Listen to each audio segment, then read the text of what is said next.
What's up YouTube, it's your boy Nash here, welcome back to the channel, and today I am going to be revealing to you guys the top 10 worst moments in WWE history. Let me move my camera up a little bit. There we go. Just move this aside.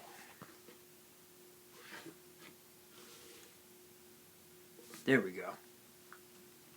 There we go. Anyway, so throughout this entire year, we have had a lot of bad moments in WWE, especially with the more recent ones. So here are the top 10 worst moments in WWE history. Kicking off at number 10 would definitely have to be Brock Lesnar defeating Kofi Kingston in 8 seconds. I think it was 8 seconds on the season premiere of SmackDown on Fox for the WWE Championship. Kofi Kingston was WWE Champion for 6 months.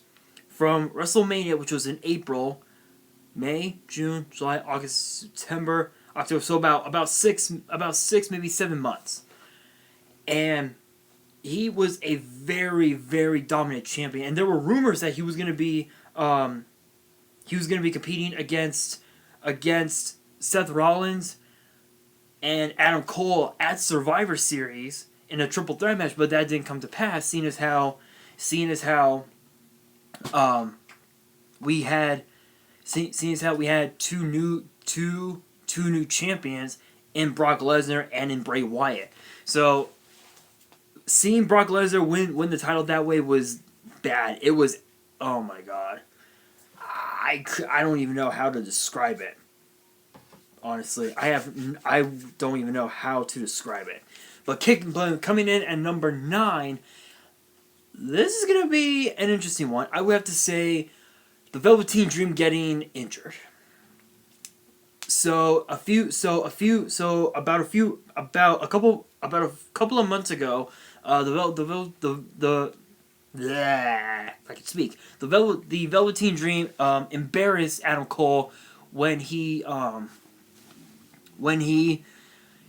showed off a explicit, I'll say, to try and keep it PG, photo of Roderick Strong with the North American title around his package area. And the Velveteen Dream kind of made a joke about it and took the expression "bigger the ego, smaller the package" to a whole new level, and that sparked Roderick Strong to attack Velveteen Dream from behind, and now he's out with an injury. There's been rumors going around over the last couple of weeks saying that the Velveteen Dream is going to return sometime this month. And as for when, well, that will be determined next week, because next week Roderick Strong is going to be defending the North American title in an open challenge. Against who? It could very may well be the Velveteen Dream.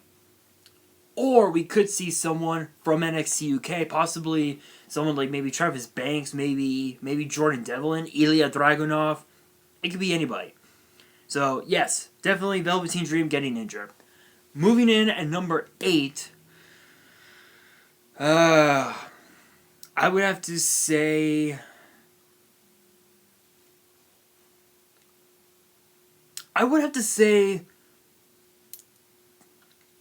the botched finish of the main event of WrestleMania. You guys know what happened. Becky Lynch pinned Ronda Rousey, but her shoulders were up. And unfortunately she lost. She had injured her wrist, her wrist area, and she was going to be supposedly she was going to start a family, but now there are rumors going around saying that she's going to be returning to WWE at the Royal Rumble. And of course, Stephanie McMahon has confirmed that she will return, but no one knows when. So yeah, but I think that match was... What the hell's going... Oh. Alright, oh, okay. Sorry about that, guys. That was my mailman. Anyway, so...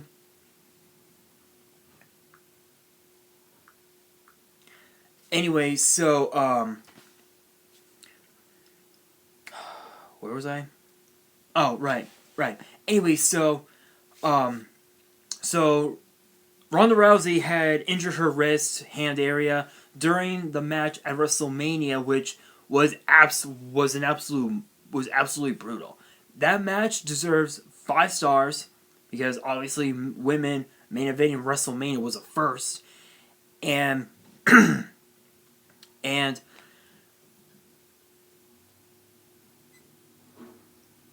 that was sorry about that, guys. It's nothing. Anyway, so that was completely botched. The way it ended, it should have ended in a different manner. There were rumors saying that the plan was to make Ronda Rousey tap out instead of being pinned. So, but yeah, definitely that. Coming in at number 7.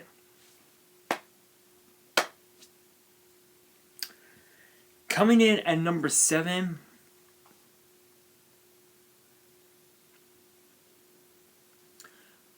Is actually going to be the worst match of the entire year.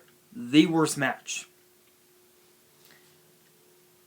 NXT TakeOver War Games.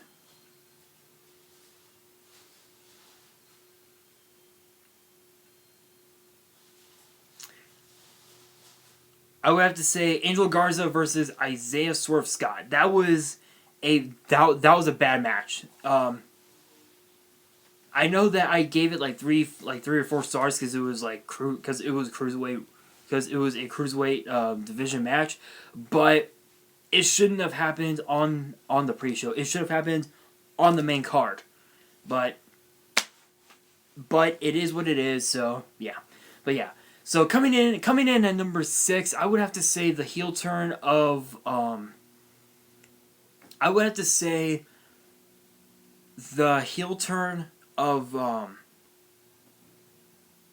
Walter.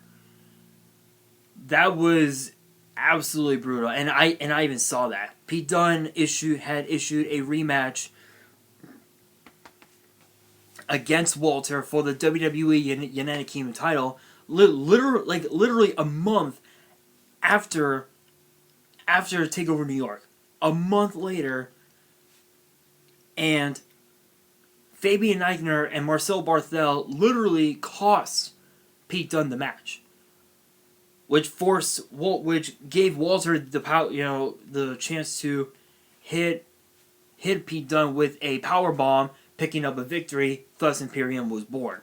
That was by far the worst heel turn I'd ever seen in a long time, and the last time we had a really bad heel turn, it was actually last year at SummerSlam when Becky Lynch turned heel. It did not go so well because, well, Becky Lynch ended up becoming a babyface in the end.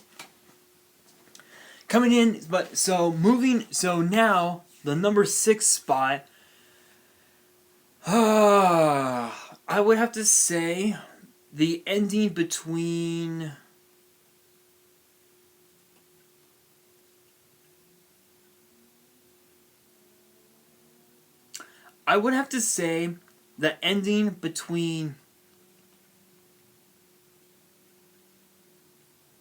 Sasha Banks and Becky Lynch at Clash of Champions. If you guys remember, I actually did a review video on it a while back, just a couple of months ago. Here we are, Clash of Champions. Yeah.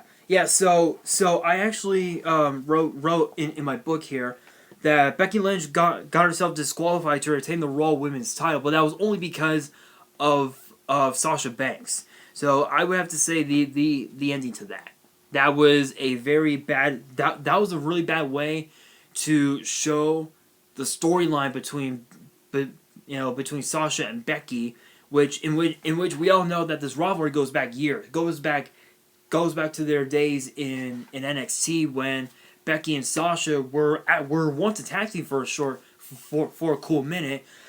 But then it ended up becoming bad. But it ended up going bad. So at number 5 actually is at Clash of Champions, and I would have to say the way Bayley used the term I would have to say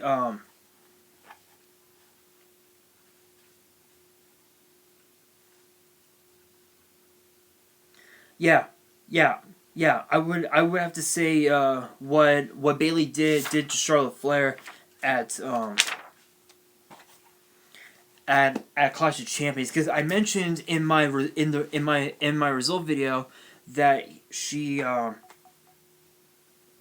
used the exposed turnbuckle to pick up a victory. Thus she ended up cheating. This was while I will admit that this was a great way for WWE to showcase Bayley's character as a heel. It wasn't so much of a heel turn. It was more a way to show off how she could become a full-fledged heel, and the heel turn of Bayley came to fruition just right on the night, literally on the night of the WWE draft, which we saw Bayley, with a new look, new hairstyle, a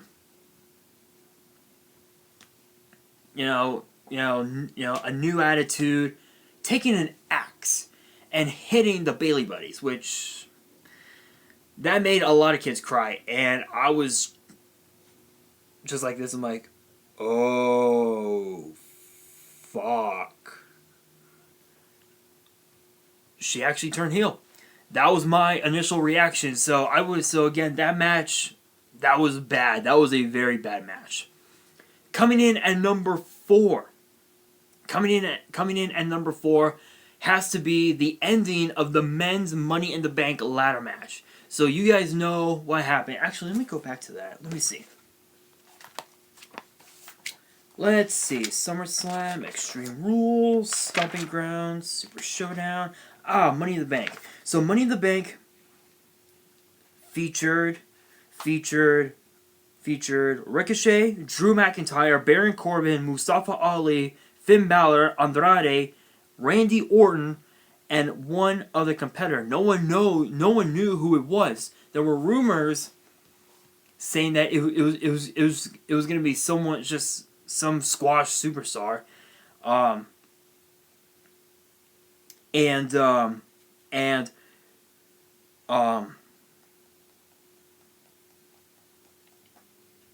ended up becoming Brock Lesnar, and you guys know what happened. As Ali was about to climb the ladder and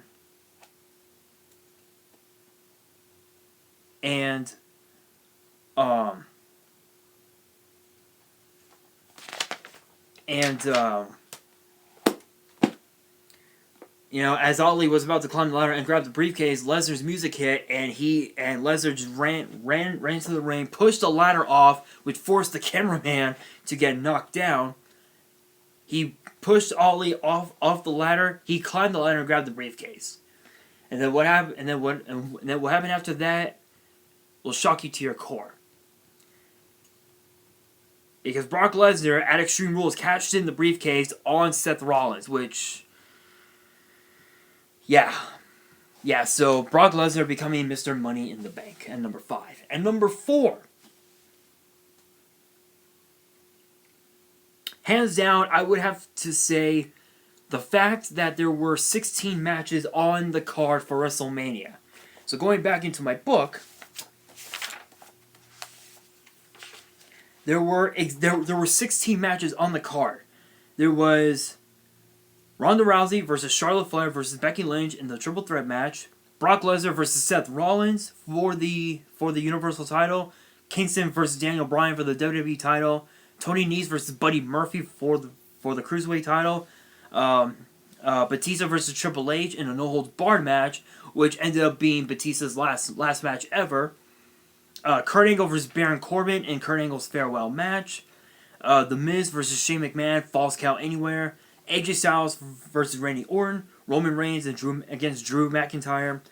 And then of course the Andre the Giant Memorial Battle Royal, which was won by Braun Strowman. The Revival versus Hawkins and Ryder for the Raw Tag titles. Bobby Lashley versus Finn Balor, the Demon, for the Intercontinental title.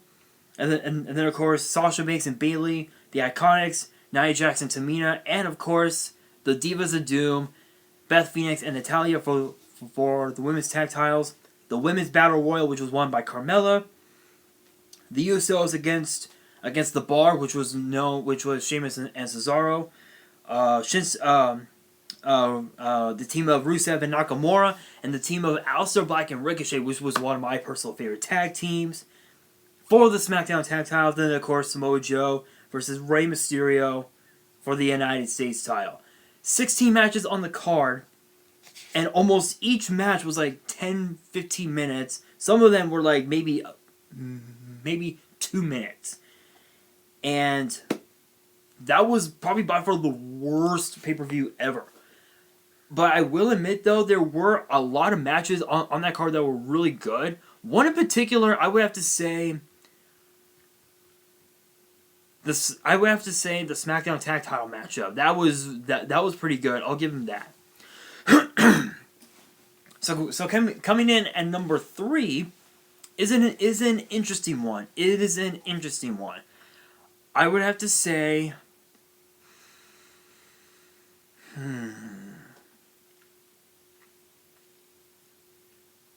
I would have to say Shane McMahon turning heel on The Miz at Fastlane, because it took place in The Miz's hometown in his hometown of Cleveland, and the match ended. You know, it was Shane and Miz against the Usos for the SmackDown Tag Titles. Usos retained, and then Shane McMahon decided to turn heel on The Miz. That was a very bad way, to show off Shane as a heel. That was very, very bad. Coming in at number 2, and I'm probably gonna get a little bit. I'm probably gonna get a little bit of heat on this one, but the worst segment, in my opinion, probably the worst segment ever, which only had one one sitting of Corey Graves' chair, that electric chair segment that he did, and his first guest ended up being Sami Zayn, and there was a guy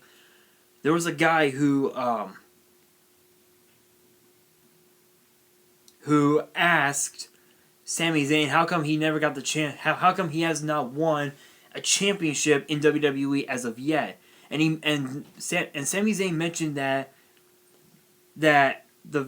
fan in particular could have asked Sami Zayn about anything, even AEW, which Corey Graves ended up trying to change the subject a little bit, which you guys know how. Oh my god, that was bad. That was a very bad segment. It will never happen again, because that was bad, and there were rumors saying that it wasn't going to happen again. So, and number 2 now for the number 1 spot. But before we get to that, I do have a honorable mention, and the honorable mention would definitely have to be. I think the honorable mention would have to go to Samoa Joe versus Rey Mysterio, because that match, it was bad. I looked at that match for 1 second, and it was done. It was done. I'm like, well, that was a shame. It was one of the worst matches on the card, so definitely that would have to be the honorable mention. But the number 1 spot, and I probably gonna get, I might get a little bit heat for this one. I think the worst thing that happened to WWE in 2019. Ooh, this is a hard one, because this one took a little bit of time. But I would have to say,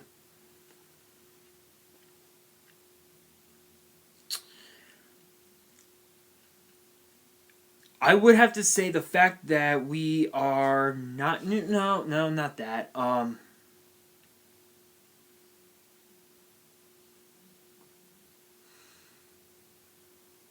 I would have to say the match between Brock Lesnar and no. You know what? I take that back. I take that back. The worst thing that happened to us in WWE was the ending of the main event of Hell in a Cell, which, if I remember correctly, was when Seth Rollins hit Bray Wyatt with a sledgehammer, in which Bray Wyatt was underneath a ladder, some chairs, a toolbox, and a whole bunch of other shit. And that you guys know, I'm not even gonna go any further. You guys know what happened. That was the worst ending to any match I had ever seen this year. But with that being said, that is going to do it for this video. Hope you guys enjoyed. If you did, smash the thumbs up button. If you guys are new to the channel, hit that subscribe button and hit that notification bell so you guys don't miss out on any new content that comes your way. And again, if this channel gets to 100 subs, and I know it ain't much, but to me it means a lot, because I worked really hard to get this far. But if this channel can get to 100 subs, I will open up the Shiny Darkness on the channel in its entirety, not in 2 parts like normal, in one whole video. So let's see if we can make that happen. And of course, too, you guys can also follow me on Twitter and Instagram. The links will be down in the description below. And of course, also, you guys can check out. Be sure to check out my sponsors, the Collector Store. Link is down below. Show them a little bit of love. And on that, this is your boy Nash signing out.